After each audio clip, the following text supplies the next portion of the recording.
साले हनी हम हो तो के दिलवा में ऐसे अड़साले हनी हम हमसे पत्थरिया गुर्दा नाराज हो गई। आज तो एकदम जहर लागत तारू हो। आवो चाट के मर जा। का रे साला हरामी, बोल रे साला दोगला।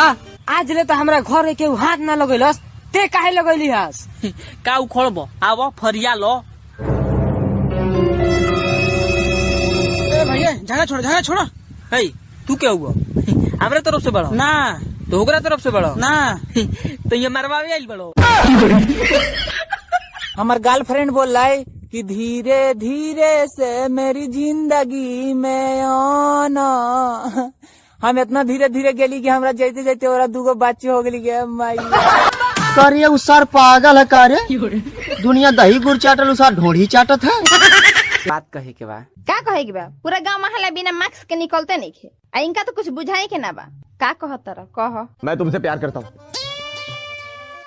झूठ, बिल्कुल झूठ। शर्म आती है मुझे अपने आप पर कि मैंने तुम जैसे दोगले आदमी से प्यार किया। ये तो वक्त ही बताएगा कि तुमने क्या प्यार किया और हमने क्या प्यार किया। झूठ, तुमने कभी प्यार किया ही नहीं। तुमने सिर्फ मुझे धोखा दिया है। मैंने प्यार नहीं किया। मैंने तो फिर ये बंदूक मेरे हाथों में किसने थमा दी? मेरे ही प्यार ने इतनी नफरत मेरे अंदर किसने भर दी? मेरे ही प्यार ने वतन, मुल्क, देश, बाबूजी, घर, मां, क्या नहीं खोया मैंने अपने इस प्यार की खातिर। इस प्यार ने तो मेरी सारी जिंदगी बदल कर रख दी। और तुम कहती हो मैंने प्यार नहीं किया। जब दिल ही टूट गया जी कर क्या करेंगे।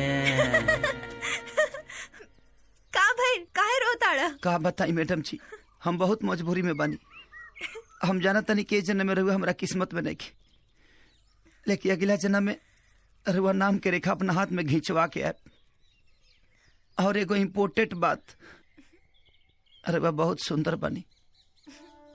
हमरो से सुंदर लड़का रहुआ मिल जाए, एगो अच्छा लड़का देख के बियाह कर ले। और त्रिभुवना ठीक नहीं खेरवा खाती, वो भैंसा लोटबा। का भाई काहे दुखी होता नहीं मैडम जी? हमके पता बा कि रउआ हमरा से प्यार करे लगल बानी। अरे ना ऐसन बात नहीं खे। तो जे भी बाड़ा जैसन भी बाड़ा, ना जाने काहे तोरा साथे बात करे में हमरा बहुत अच्छा लागत रहे। पर अब तो तोहर शादी हो जाई तो तू अब तो हमरा मिले ना आई बा, बस यही से।